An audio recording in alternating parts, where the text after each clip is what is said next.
सोचो, एक छोटी सी अनजान सी मोहर और उससे एक ऐसी कहानी शुरू हुई जिसने आगे चलकर इंडिया की सबसे पुरानी, सबसे एडवांस सिविलाइजेशन का राज खोल दिया। ये कहानी है ब्रिक्स, बीड्स और बोन्स की, जिनके क्लूज फॉलो करके हमने एक पूरी खोई हुई दुनिया को ढूंढ निकाला। ये है वो सील। जरा गौर से देखो इसे। इस पे कुछ अजीब से सिंबल्स हैं, एक अनजान सा जानवर और एक ऐसी स्क्रिप्ट जिसे आज तक कोई पढ़ ही नहीं पाया। जब ये 19वीं सेंचुरी में आर्कियोलॉजिस्ट को मिली ना, तो ये उनके लिए एक बहुत बड़ा पजल था। एक ऐसी पहेली जो एक पूरे के पूरे गुमशुदा शहर की तरफ इशारा कर रही थी। इसी पर्सपेक्टिव के साथ वेलकम टू नर्डी साइड, जहां हम हिस्ट्री को सिंपल और एग्जाम ओरिएंटेड वे में समझते हैं। तो आज हम इस चैप्टर की पूरी जर्नी कवर करने वाले हैं इन 6 सिंपल पार्ट्स। हम हड़प्पा की खोज से शुरू करेंगे, फिर देखेंगे कि उनके शहर कैसे थे, उनका ट्रेड कैसा था और आखिर में ये सिविलाइजेशन खत्म कैसे हुई। और हाँ, सबसे इंपॉर्टेंट, हम ये भी समझेंगे कि आखिर आर्कियोलॉजिस्ट को ये सब कुछ पता कैसे चला। तो चलिए शुरू करते हैं इसकी डिस्कवरी से। शुरुआत में जब आर्कियोलॉजिस्ट को हड़प्पा से चीजें मिल रही थी, तो वो अजीब तरह से कंफ्यूज थे। उन्हें बिल्कुल भी अंदाजा नहीं था कि ये क्या चीज उनके हाथ लग गई है। यहाँ पे पहले समझो कनिंघम का कंफ्यूजन। अलेक्जेंडर कनिंघम, जो एएसआई के पहले डायरेक्टर जनरल थे, उनका पूरा फोकस गैंजेटिक वैली की हिस्ट्री पर था। वो रिटन टेक्स्ट और बुद्धिस्ट पिलग्रिम्स के अकाउंट्स पर डिपेंड करते थे। तो जब उन्हें हड़प्पन सील मिली, वो उनके नोन टाइमलाइन में कहीं फिट ही नहीं हुई। उनके हिसाब से इंडियन हिस्ट्री तो गैंजेटिक वैली से शुरू होती थी, इसलिए उन्होंने हड़प्पा के इंपॉर्टेंस को पूरी तरह से मिस कर दिया। और उन्होंने इसे मिस इसलिए किया क्योंकि ये सिविलाइजेशन उनके टाइम फ्रेम से हजारों साल पुरानी थी। तो सबसे इंपॉर्टेंट पॉइंट यहां आता है, इसकी टाइमलाइन। इसे 3 पार्ट्स में डिवाइड किया जाता है, अर्ली, मैच्योर और लेट। हमारा मेन फोकस रहता है मैच्योर हड़प्पन फेज पर, यानी 2600 से 1900 बीसीई के बीच, जब ये सिविलाइजेशन अपने एब्सोल्यूट पीक पर थी। ये डेट्स एग्जाम के लिए क्रिटिकल हैं, इन्हें याद रखना। अब आते हैं उस फीचर पर जिसके लिए हड़प्पन सबसे ज्यादा फेमस है, उनकी अनबिलीवेबल टाउन प्लानिंग। ये लोग आम विलेजेस में नहीं, बल्कि बिल्कुल परफेक्टली प्लान्ड सिटीज में रहते थे। उनकी सिटीज में मोटा मोटा 2 मेन हिस्से होते थे। एक था सिटाडेल यानी दुर्ग, जो एरिया में छोटा था लेकिन हाइट पर बना हुआ था। इसे मड ब्रिक के प्लेटफॉर्म्स पर बनाया जाता था और इसके चारों तरफ दीवार थी। दूसरा हिस्सा था लोअर टाउन यानी निचला शहर, जो काफी बड़ा था लेकिन नीचे बसा हुआ था। और हाँ, इसके अराउंड भी दीवार थी। ये जो डिफरेंस है ना, एग्जाम में 3 मार्क का क्वेश्चन के लिए ये सुपर कॉमन है, इसे जरूर याद रखना। और ये सिर्फ 1 या 2 शहर नहीं थे। देखो, ये एक ह्यूज नेटवर्क ऑफ सेटलमेंट्स था। अफगानिस्तान से लेकर गुजरात तक उनकी सिटीज फैली हुई थी और सभी में टाउन प्लानिंग का एक कॉमन पैटर्न देखने को मिलता है। इतने बड़े एरिया में इतनी ऑर्गेनाइज सिटीज का मतलब है कि उनका इकोनॉमी और ट्रेड सिस्टम भी काफी एडवांस्ड रहा होगा। तो अब जरा उनकी इकोनॉमिक लाइफ को समझते हैं। देखो, उनकी सिटीज में क्राफ्ट प्रोडक्शन के लिए अलग अलग तरह के स्टोन्स, मेटल्स और दूसरे मटेरियल्स इस्तेमाल होते थे। पर सवाल ये है कि ये सारी चीजें आती कहां से थी, क्योंकि ऑब्वियसली सब कुछ एक ही जगह तो नहीं मिल सकता था, राइट? इसका जवाब मिलता है इन सील से। लेफ्ट में देखो, ये है हड़प्पन सील और राइट में मेसोपोटामियन। जब हड़प्पन सील्स मेसोपोटामिया यानी आज के इराक में मिलती हैं और वहां की चीजें हड़प्पन साइट्स पर, तो ये एकदम सॉलिड प्रूफ है कि उनके बीच में लॉन्ग डिस्टेंस ट्रेड होता था। और ये ट्रेड सिर्फ जमीन के रास्ते से नहीं, बल्कि समुंदर के रास्ते से भी होता था। ये बोट वाली सील इसका डायरेक्ट एविडेंस है। इनफैक्ट मेसोपोटामियन टेक्स्ट्स में मेलुहा यानी हड़प्पन रीजन को लैंड ऑफ सीफेरर्स कहा गया है, जो ओमान और बहरीन के जरिए उनसे जुड़े हुए थे। तो सबसे अहम पॉइंट क्या निकलता है? स्टैंडर्डाइजेशन। इमेजिन करो, हजारों किलोमीटर के एरिया में सेम सील्स, सेम वेट्स, जो चर्च स्टोन से बने थे और एक प्रिसाइज बाइनरी सिस्टम फॉलो करते थे। और सबसे इंपॉर्टेंट, एक ही रेशियो की ब्रिक्स। ये सब इस तरफ इशारा करता है कि वहां कोई स्ट्रॉन्ग सेंट्रली ऑर्गेनाइज सिस्टम जरूर था। ये आपके 5 मार्क का आंसर का गोल्डन पॉइंट है।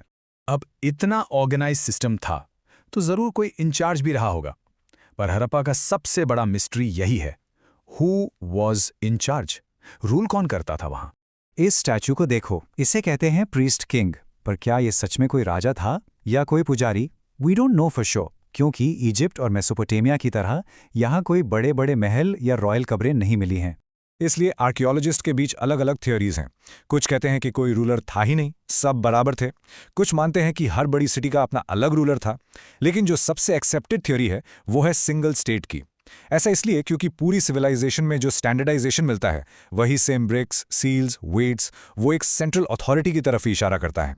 एक इतनी एडवांस सिविलाइजेशन जो इतनी वेल प्लान्ड और प्रॉस्परस थी, आखिर उसका हुआ क्या? ये एक और बहुत बड़ा मिस्ट्री है। देखो, इसके डिक्लाइन के पीछे कोई एक सिंगल रीजन नहीं है, मल्टीपल थ्योरीज हैं, जैसे कि क्लाइमेट चेंज, डिफॉरेस्टेशन, बहुत ज़्यादा फ्लड्स या नदियों का सूख जाना। ये सब फैक्टर्स हो सकते हैं, लेकिन कोई एक थ्योरी पूरे कोलैप्स को एक्सप्लेन नहीं कर पाती।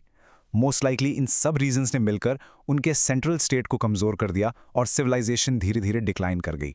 चैप्टर के एंड में अब ये समझते हैं कि एक ऐसी सिविलाइजेशन जिनकी कोई रिटन हिस्ट्री हम पढ़ नहीं सकते, उनके बारे में हम इतना सब कुछ जानते कैसे हैं। यह है एक आर्कियोलॉजिस्ट की जर्नी। एक सुपर इंपॉर्टेंट कॉन्सेप्ट है स्ट्रैटिग्राफी। इसे आसान भाषा में समझो।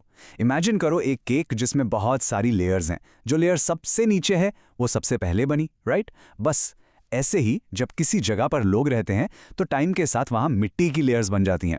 सबसे नीचे वाली लेयर सबसे पुरानी, सबसे ऊपर वाली सबसे नई। इन्हीं लेयर्स को स्टडी करके आर्कियोलॉजिस्ट्स एक टाइमलाइन बनाते हैं। तो प्रोसेस कुछ ऐसा होता है।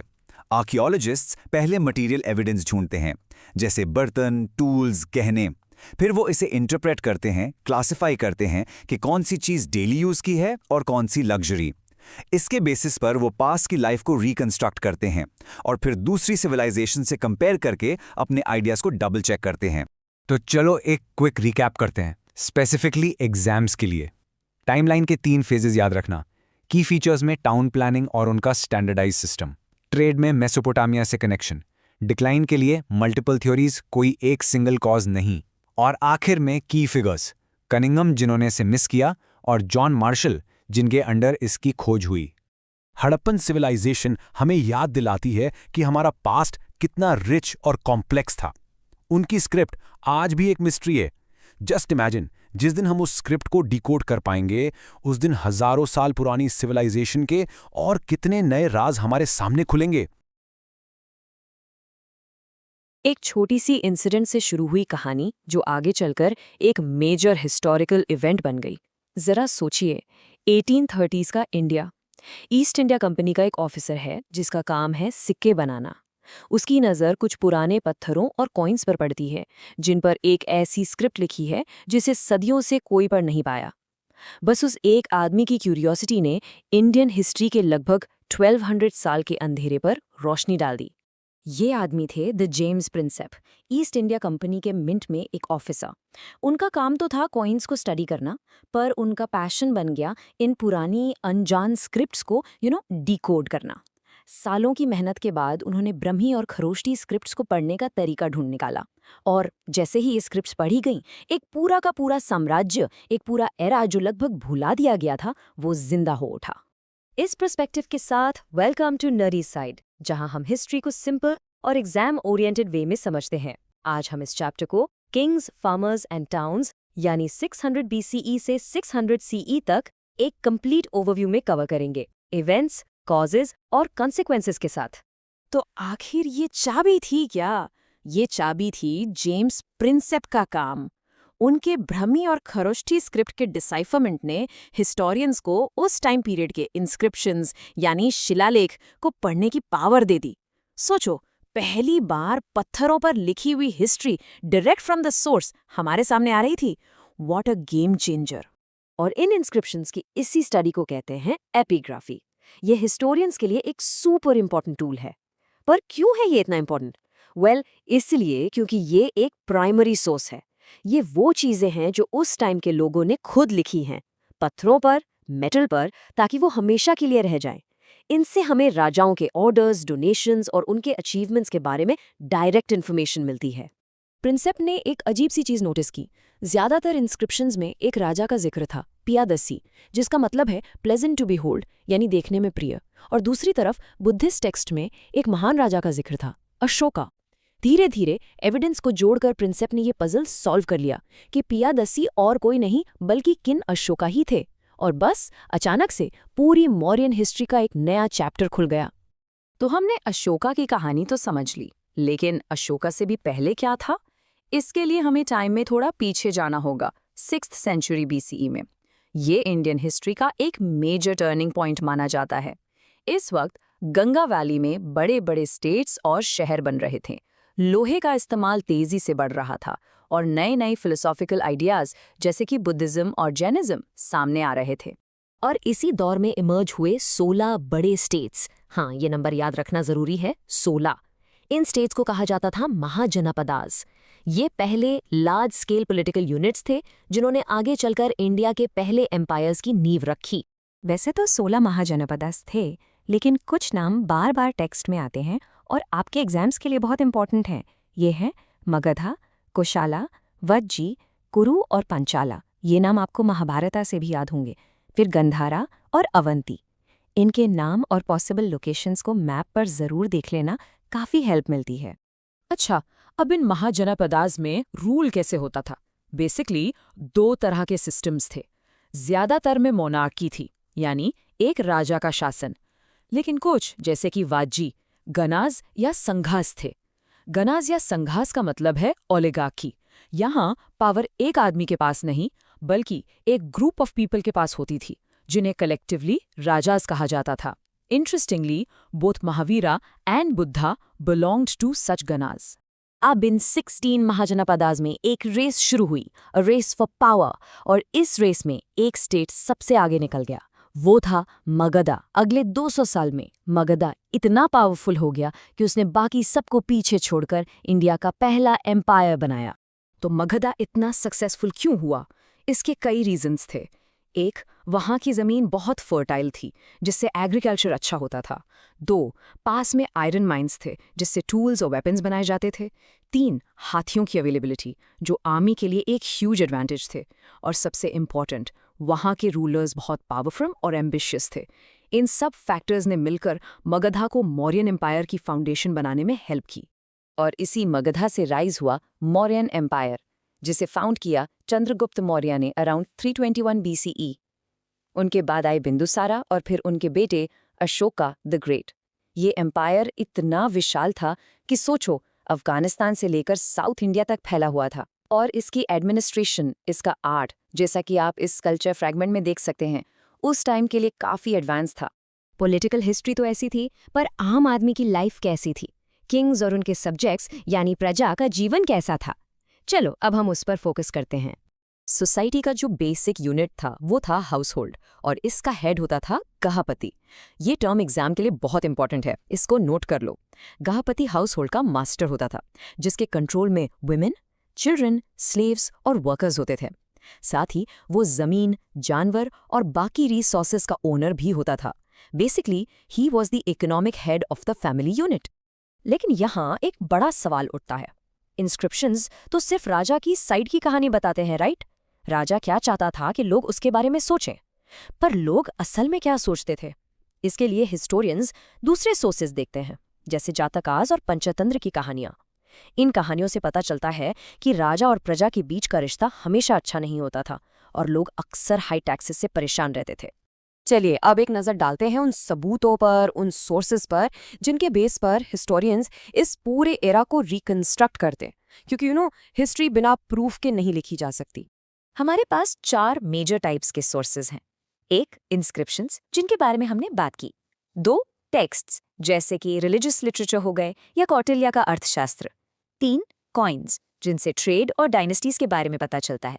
और 4, विजुअल मटेरियल, जैसे स्कल्पचर्स और पॉटरी, जो उस टाइम की आर्ट और डेली लाइफ के बारे में बताते हैं। लेकिन इन सोर्सेज की अपनी लिमिटेशंस भी हैं। ये सोर्सेज हमें क्या नहीं बताते? ये हमें आम आदमी की रोजमर्रा की जिंदगी, उनकी फीलिंग्स, उनकी परेशानियों के बारे में ज्यादा नहीं बता पाते, क्योंकि ज्यादातर लोग पढ़ना लिखना नहीं जानते थे, इसलिए उन्होंने अपने रिकॉर्ड्स पीछे नहीं छोड़े। So history is often N incomplete story, जो हमें उन्हीं सबूतों से जोड़ना पड़ता है जो बच गए। Okay, let's quickly go through the timeline. Sequence को दिमाग में रखना बहुत जरूरी है। 600 BCE महाजनपदास का rise. Around 321 BCE Chandragupta Maurya ने मौर्यन एम्पायर फाउंड किया। अराउंड 268 BCE अशोका का शासन शुरू होता है। 185 BCE मौर्यन एम्पायर का एंड हो जाता है। फिर आते हैं शकाज, कुशानाज और सतावाहनास, और सर्का 320 CE गुप्ता रूल की शुरुआत होती है। अब आते हैं सबसे इम्पॉर्टेंट पार्ट पर, एग्जाम के लिए। स्टूडेंट्स कुछ कॉमन मिस्टेक्स करते हैं इस चैप्टर में। पहली, मौर्यन और गुप्ता पीरियड की डेट्स को मिक्स कर देते हैं। याद रखो, मौर्यंस पहले आते हैं। दूसरी, रूलर्स का सीक्वेंस भूल जाते हैं। चंद्रगुप्त, फिर बिंदुसारा, फिर अशोका। तीसरी, गनास को मोनार्की समझ लेते हैं। Remember, ganas were oligarchies, not monarchies. इन गलतियों से बचना है। तो एक अच्छा आंसर कैसे लिखें जिससे पूरे मार्क्स मिलें? देखो, सिर्फ इन्फॉर्मेशन होना काफ़ी नहीं है, उसे अच्छे से प्रेजेंट करना आना चाहिए। Let's look at a simple structure. मान लो क्वेश्चन है, discuss the rise of Magadha. Step 1, introduction. यहाँ आप की टर्म्स डिफाइन करेंगे। फॉर एग्जाम्पल, आप लिखेंगे कि मगधा 16 महाजनपद में से सबसे पावरफुल था। सिंपल। Step 2, body paragraph 1। यहाँ आप अपना पहला पॉइंट देंगे एविडेंस के साथ, जैसे कि मगधा के geographical advantages, fertile land, reverse. Step 3, body paragraph 2। यहाँ सेकंड पॉइंट आएगा, जैसे कि उसके political advantages, ambitious rulers, use of elephants. और स्टेप 4, कंक्लूजन। यहाँ आप अपने पॉइंट्स को समराइज करके लिखेंगे कि इन्हीं रीजंस की वजह से मगधा एक एम्पायर बना। Simple, structured and very effective. तो हमने इस पूरी कहानी के सारे टुकड़े जोड़ लिए हैं। Let's see the complete picture. हमने शुरुआत की जेम्स प्रिंसेप की डिस्कवरी से, जिसने हिस्ट्री के दरवाजे खोले। फिर हमने 6th सेंचुरी BCE में 16 महाजनपदास को देखा। उनमें से मगधा सबसे पावरफुल बनकर मौर्यन एम्पायर बना। हमने सोर्सेज और उनकी लिमिटेशंस को समझा, और एंड में एक परफेक्ट आंसर लिखने का स्ट्रक्चर भी देखा। Famous एपिग्राफिस्ट D.C. सिरकार ने कहा था, इंडियंस की लाइफ, कल्चर और एक्टिविटीज़ का कोई ऐसा एस्पेक्ट नहीं है जो इंस्क्रिप्शंस में ना झलकता हो। मैं आपको इसी सवाल के साथ छोड़ रहा हूँ। Do you agree with this, और are there stories that the stones don't tell? इसके बारे में ज़रूर सोचना। हेलो एवरीवन, आज हम टाइम ट्रैवल करने वाले हैं एंशिएंट इंडिया में टू अंडरस्टैंड किनशिप, कास्ट और क्लास। एक ऐसा दौर 600 BCE से 600 CE के बीच का, जब हमारी सोसाइटी की नींव रखी जा रही थी। मैटलैब, कैसे एक स्टोरी जैसे कि महाभारत सिर्फ एक लड़ाई की दास्तान नहीं, बल्कि उस टाइम के परिवार, समाज के नियम और लोगों की जिंदगी का एक पूरा रिफ्लेक्शन हो सकती है। आज हम इस चैप्टर का एक कंप्लीट ओवरव्यू लेंगे, इवेंट्स, उनके पीछे के कॉजेस और उनके कॉन्सिक्वेंसेस के साथ। चलिए शुरू करते हैं। तो ये है हमारा रोड मैप। हम शुरू करेंगे महाभारता से, ये समझने के लिए कि हिस्टोरियंस इसे कैसे यूज करते हैं। फिर हम पेट्रिलिनी की बात करेंगे, उसके बाद वर्णा सिस्टम को डिकोड करेंगे और वर्णा और जाति के बीच का फर्क समझेंगे। फिर देखेंगे जेंडर और प्रॉपर्टी का क्या कनेक्शन था, और एंड में किताबों में लिखी हिस्ट्री को जमीन से मिले सबूतों से कंपेयर करेंगे। तो चलिए शुरू करते हैं अपने पहले टॉपिक से। देखिए, महाभारता सिर्फ एक कहानी नहीं है। हिस्टोरियंस के लिए ये एक टाइम मशीन की तरह है, एक खिड़की जिससे वो इस दौर की सोसाइटी के अंदर झांक सकते हैं। सोचो जरा, 1 लाख से भी ज्यादा वर्सेस, ये इसे दुनिया के सबसे लंबे एपिक्स में से एक बनाता है। और ये एक बार में नहीं लिखा गया, इसे बनने में लगभग 1000 साल लगे। इसका मतलब ये है कि इस टेक्स्ट ने पूरे 1000 साल के सोशल चेंजेस को अपने अंदर रिकॉर्ड कर लिया, बिल्कुल एक टाइम कैप्सूल की तरह। लेकिन एक प्रॉब्लम थी। इंडिया के अलग अलग हिस्सों में महाभारत के इतने सारे वर्जन्स थे कि असली कौन सा है ये कहना मुश्किल था। इस प्रॉब्लम को सॉल्व करने के लिए 1919 में एक एम्बिशियस प्रोजेक्ट स्टार्ट हुआ, जिसे लीड कर रहे थे स्कॉलर VS सुक्थांकर, और उनकी टीम को पूरे 47 साल लग गए इसका एक क्रिटिकल एडिशन तैयार करने में। तो ये किया कैसे गया? बहुत ही केयरफुली। पहला स्टेप, पूरे इंडिया से कश्मीर से तमिलनाडु तक संस्कृत मैन्युस्क्रिप्ट्स इकट्ठे किए गए। फिर उन सब के श्लोकों को आपस में कंपेयर किया गया। जो श्लोक ज़्यादातर मैन्युस्क्रिप्ट्स में सेम थे, उन्हें सिलेक्ट करके मेन टेक्स्ट बनाया गया, और जो रीजनल डिफरेंसेस थे उन्हें फुटनोट्स में डाल दिया गया। इससे हमें पता चलता है कि हिस्ट्री लिखना डिटेक्टिव के काम जैसा ही है। अब जब टेक्स्ट की बैकग्राउंड स्टोरी क्लियर है, चलो इसके कंटेंट के कोर में चलते हैं। महाभारत एट इट्स हार्ट एक फैमिली कॉन्फ्लिक्ट है, रिश्तों और राजगद्दी के लिए। और इस पूरे झगड़े की जो जड़ है वो है कॉन्सेप्ट पैट्रिलिनिया, यानी पितृवंशिकता। ये एक ऐसा सोशल सिस्टम है जिसमें वंश या लिनियज पिता से बेटे तक जाता है, और पिता के बाद उनकी प्रॉपर्टी और गद्दे पर सिर्फ बेटों का ही हक होता है। महाभारता की पूरी कहानी, कौरवों और पांडवों की लड़ाई, इसी पैट्रिलिनी के आइडिया को सोसाइटी में और गहरा कर देती है। दोनों ही कुरु क्लैन के थे और थ्रोन पर अपना हक जता रहे थे। भले ही ये सिस्टम पहले से था, पर इस कहानी ने इस आइडिया को एक आइडियल बना दिया जिससे सब फॉलो करना चाहते थे। तो फैमिली से निकलकर अब देखते हैं पूरी सोसाइटी को। उस टाइम के जो ब्राह्मणिकल टेक्स्ट थे जैसे धर्मसूत्रास और धर्मशास्त्रास, वो एक आइडियल सोशल ऑर्डर बताते थे। इसी ऑर्डर को हम वर्णा सिस्टम कहते हैं।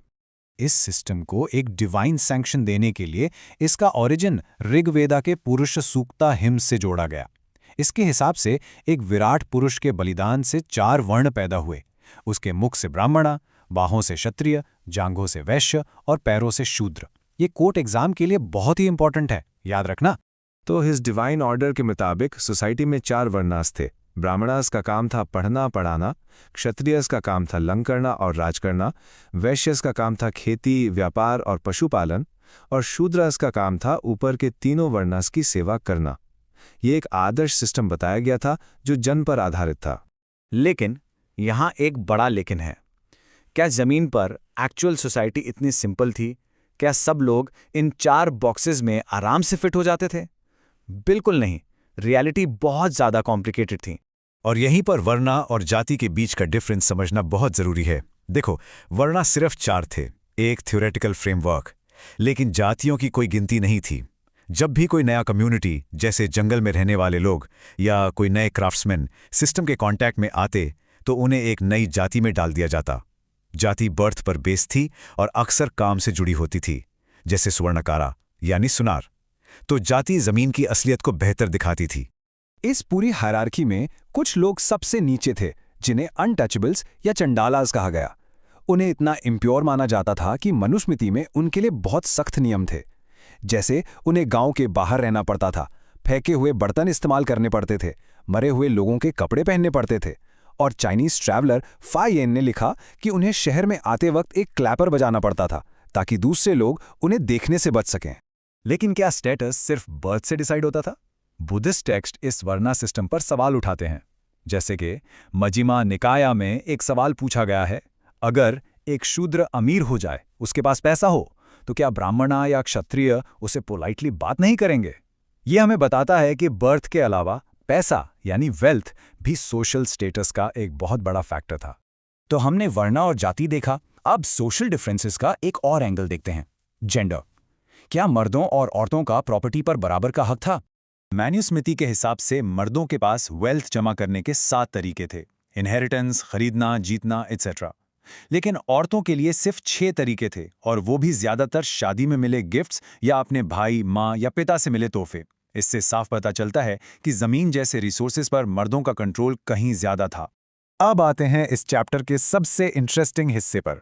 एक हिस्टोरियन का काम क्या है? वो सिर्फ किताबों पर बिलीव नहीं करता, वो सबूत ढूंढता है। तो चलिए अब हम लिखी हुई हिस्ट्री को जमीन पर मिले सबूतों से कंपेयर करते हैं। आप सुनिए जरा महाभारत क्या कहती है हस्तिनापुरा के बारे में, कि ये शहर समुद्र की तरह था, सैकड़ों महल थे, इसकी शान इंद्रपुरी जैसी थी। कितना ग्रैंड डिस्क्रिप्शन है। लेकिन जब आर्कियोलॉजिस्ट बीबी लाल ने 1950s में मेरठ के पास हस्तिनापुरा में खुदाई की, तो उन्हें क्या मिला? उन्हें मिट्टी और कच्ची ईंटों से बने घर मिले, एक सिंपल सी बस्ती, कोई बड़े महल नहीं। और यहीं एक हिस्टोरियन का रोल आता है, ये समझने का कि टेक्स्ट में जो लिखा है वो शायद कवि की कल्पना हो, और आर्कियोलॉजी हमें उस टाइम की रियलिटी के ज्यादा करीब ले जाती है। तो चलिए अब एग्जाम पॉइंट ऑफ व्यू से एक क्विक रिकैप करते हैं।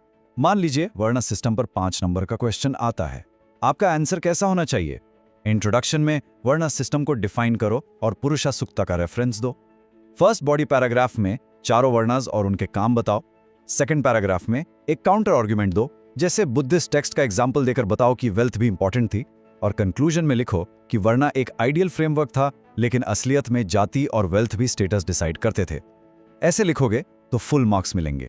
और इस चैप्टर को क्लोज करने से पहले मैं आपके लिए एक सवाल छोड़कर जा रहा हूं। जरा सोचिए, हजारों साल पहले बनाए गए ये सोशल रूल्स और कैटेगरीज क्या आज भी किसी ना किसी फॉर्म में हमारी सोसाइटी को इन्फ्लुएंस करते हैं? इस पर जरूर सोचना। तो चलिए एक कहानी सुनते हैं, एक ऐसी कहानी जो पत्थरों से शुरू होती है और इंसानी सोच की एक ऐसी क्रांति तक जाती है जिसकी गूंज हम आज तक सुन सकते हैं। ये सवाल इस पूरे चैप्टर का सेंटर पॉइंट है। सोचिए, एक मॉन्यूमेंट जो बोल नहीं सकता, वो अपने टाइम की सबसे बड़ी सोच, सबसे बड़ी रेवोल्यूशन की आवाज कैसे बन गया? एक स्तूपा के अंदर आखिर कितने राज छिपे हो सकते हैं। इसी पर्सपेक्टिव के साथ वेलकम टू नर्डी साइड, जहां हम हिस्ट्री को सिंपल और एग्जाम ओरिएंटेड वे में समझते हैं। आज हम इस chapter thinkers believes in buildings को पूरी तरह से कवर करेंगे, इवेंट्स, उनके कॉजेज और उनके कॉन्सिक्वेंसेस के साथ। हमारा गोल बिल्कुल क्लियर है, सांची स्तूपा के पीछे की रेवोल्यूशनरी सोच और इसको बचाने की उस अजीबोगरीब कहानी को डिटेल में समझना। ये है हमारा आज का रोड मैप। हम सांची के मिस्ट्री से शुरुआत करेंगे, फिर उस दौर की सोच में डुबकी लगाएंगे जिसने इस मॉन्यूमेंट को जन्म दिया। हम जैनिज्म और बुद्धिज्म की कोर टीचिंग्स को समझेंगे और फिर इस धरोहर को बचाने की सुपर इंटरेस्टिंग स्टोरी सुनेंगे। और हाँ, आखिर में एग्जाम के लिए सबसे इंपॉर्टेंट पॉइंट्स को एकदम सॉलिड तरीके से रिवाइज करेंगे। ओके, तो शुरू करते हैं। हमारा पहला सेक्शन है सांची के राज के बारे में। इसे बस एक ओल्ड बिल्डिंग की तरह मत देखो, ये एक हिस्टोरिकल पजल है, एक मिस्ट्री है जिसे हम आज मिलकर सॉल्व करने वाले हैं। और किसी भी मिस्ट्री को सॉल्व करने के लिए अहम सवाल पूछने पड़ते हैं।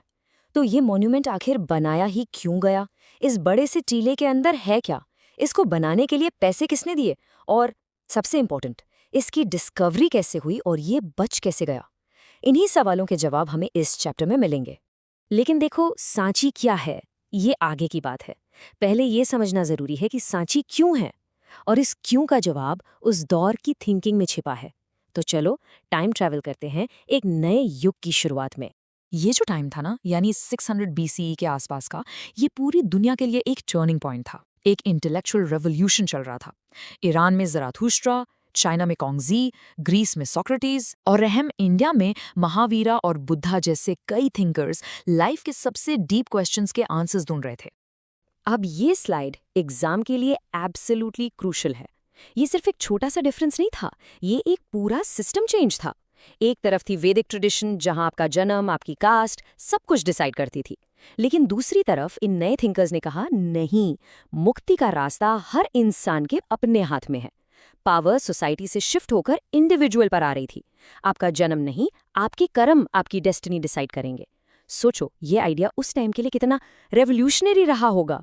इस नई सोच के तूफान से इंडिया में दो मेजर ट्रेडिशंस निकल कर आईं, जैनिज्म और बुद्धिज्म। इनके थिंकर्स ने लोगों को जिंदगी जीने का एक बिल्कुल नया नजरिया दिया। जैनिज्म में तीर्थंकारा का कॉन्सेप्ट सबसे इम्पॉर्टेंट है। लिटरल मीनिंग है वो जो लोगों को इस भवसागर से, यानी इस दुनिया रूपी नदी के पार ले जाए। वर्धमाना महावीरा 24th तीर्थंकारा थे। उनसे पहले 23 और टीचर्स इस रास्ते को दिखा चुके थे। जैनिज्म का कोर प्रिंसिपल है अहिंसा, मतलब किसी भी लिविंग बीइंग को चोट ना पहुंचाना, चाहे वो इंसान हो, जानवर हो या फिर कोई प्लांट। इसके साथ साथ कर्मा के साइकिल से आज़ादी पाने के लिए दुनिया को छोड़ देना, यानी एसेटिसिज्म और पेनेंस भी एक सेंट्रल आइडिया था। और दूसरी तरफ थे सिद्धार्था, जो आगे चलकर बुद्धा कहलाए। एक राजा के बेटे थे, महल की 4 दीवारी में एक प्रोटेक्टेड लाइफ जी रहे थे। लेकिन एक दिन जब उन्होंने एक बूढ़े आदमी, एक बीमार इंसान और एक डेड बॉडी को देखा, तो उन्हें जिंदगी की असली सच्चाई ने अंदर से हिलाकर रख दिया। और बस उसी सच की खोज में वो अपना सब कुछ छोड़कर निकल पड़े। एनलाइटमेंट मिलने के बाद बुद्धा ने अपनी कोर टीचिंग्स दी। उनके हिसाब से ये दुनिया अनिच्छिका है, मतलब टेम्पररी, हर चीज बदल रही है। ये अनाता है, यानी इसमें कोई परमानेंट सोल नहीं है, और ये दुखा से भरी है, यानी सौरों से। तो इसे ऊपर उठने का रास्ता क्या है? बुद्धा ने कहा, मिडिल पाथ, मॉडरेशन और इंडिविजुअल एफर्ट का रास्ता, जिससे निब्बाना यानी मुक्ति हासिल की जा सकती है। चलो अब इन सारे फिलोसॉफिकल आइडियाज को वापस अपने मेन मिस्ट्री से जोड़ते हैं, सांची स्तूपा से। सवाल यह है कि ये जो नई सोच थी, ये आम लोगों तक पहुंची कैसे? और जवाब इन्हीं पत्थरों में लिखा हुआ है। तो स्तूपा आखिर होता क्या है? बेसिकली ये एक माउंट जैसा स्ट्रक्चर है जिसके अंदर बुद्धा के रेलिक्स, जैसे उनके बॉडीली रिमेन्स या उनके इस्तेमाल की हुई चीजें दफनाई जाती थीं। ये एक बहुत ही सीक्रेट स्पेस माना जाता था। वैसे स्तूपा बनाने का ट्रेडिशन बुद्धा से पहले भी था, लेकिन ये बुद्धिज्म से इतना ज्यादा जुड़ गया कि अब ये उसी का एक सिंबल बन गया है। और ये इमेज सब कुछ क्लियर कर देती है। देखो, स्तूपास सिर्फ प्लेन बिल्डिंग्स नहीं थे, उनकी गेटवेज और रेलिंग्स पर ऐसी ब्यूटीफुल कार्विंग्स होती थीं। ये कार्विंग्स क्या हैं? ये जातक टेल से ली गई कहानियां हैं, जो बुद्धा के पिछले जन्मों की स्टोरीज हैं। तो एक तरह से ये पत्थर की बनी स्टोरी बुक्स थीं, जिन्होंने कॉम्प्लेक्स टीचिंग्स को आम लोगों के लिए सिंपल, इंटरेस्टिंग और एक्सेसिबल बना दिया। अब हमारी कहानी एक टाइम जंप लेती है सीधा 19वीं सेंचुरी में। सांची स्तूप बन तो गया, पर उसका बच जाना भी अपने आप में एक चमत्कार से कम नहीं था। ये सेक्शन उसी प्रिजर्वेशन की फैसिनेटिंग स्टोरी के बारे में है।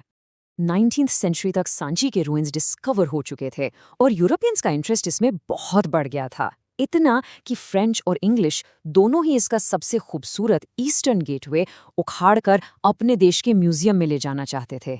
एक रेस शुरू हो गई थी और सांची का वजूद दांव पर लगा था। और तब आती हैं हमारी स्टोरी की हीरोज, भोपाल की बेगम्स, शाहजहां बेगम और उनके बाद सुल्तान जहां बेगम। इनकी समझदारी और इनके डिसीजंस ने ही सांची को उस खतरे से बचाया। और यहाँ शाहजहां बेगम ने जो किया ना, वो ब्रिलियंट डिप्लोमेसी थी। उन्होंने लड़ाई नहीं की, उन्होंने एक ऐसी स्मार्ट मूव चले कि सब देखते रह गए। उन्होंने ओरिजिनल गेटवे देने के बजाय फ्रेंच और इंग्लिश दोनों को उसके केयरफुली प्रिपेयर्ड प्लास्टिकास्ट कॉपीज, यानी इतने परफेक्ट रेप्लिकास बनवाकर दे दिए कि वो खुशी खुशी मान गए। सोचो, इस एक डिसीजन ने सांची को बचा लिया। और इतना ही नहीं, इन बेगम्स ने सांची में एक म्यूजियम, गेस्ट हाउस और जॉन मार्शल के रिसर्च की पब्लिकेशन को भी फंड किया। ओके, अब आते हैं सबसे इम्पोर्टेंट पार्ट पर, एग्जाम प्रेपरेशन। ध्यान देना, इस सेक्शन में हम इस चैप्टर के सबसे क्रूशियल पॉइंट्स को फटाफट रिवाइज करेंगे, जो आपको आंसर्स लिखने में बहुत हेल्प करेंगे। ये कुछ की टर्म्स हैं जो आपको बिल्कुल आने चाहिए। स्तूपा, तीर्थंकरा, निबाना हम ऑलरेडी समझ चुके हैं। चैत्य बेसिकली एक प्रेयर हॉल होता था जिसके एंड में एक स्तूपा होता है। और हागियोग्राफी ये किसी संत या रिलीजियस लीडर की स्पेशल बायोग्राफी होती है जो उनकी लाइफ और टीचिंग्स को ग्लोरीफाई करती है। इन डेफिनेशंस को अच्छे से याद कर लेना। और ये टाइमलाइन ये आपके दिमाग में पूरी क्रोनोलॉजी सेट कर देगी। देखो कैसे अर्ली वैदिक ट्रेडिशन से शुरू होकर 6th सेंचुरी BC में जैनिज्म और बुद्धिज्म का इमर्जेंस होता है, और उसके बाद स्तूपास और टेम्पल्स बनने शुरू होते हैं। हिस्ट्री में सीक्वेंस ऑफ इवेंट्स समझना बहुत ज़रूरी है। तो सांची हमें सिखाता है कि कैसे एक आइडिया, एक फिलॉसफी पत्थरों में एक हमेशा के लिए जिंदा कहानी बन सकते हैं। अब आप सोचिए, आज के दौर की ऐसी कौन सी बिल्डिंग्स या स्ट्रक्चर्स हैं जो 1000 साल बाद लोगों को हमारे टाइम की कहानी बताएंगे? इस सवाल के साथ मैं ये एक्सप्लेनर यहीं ख़त्म करता हूँ। सोचते रहिए।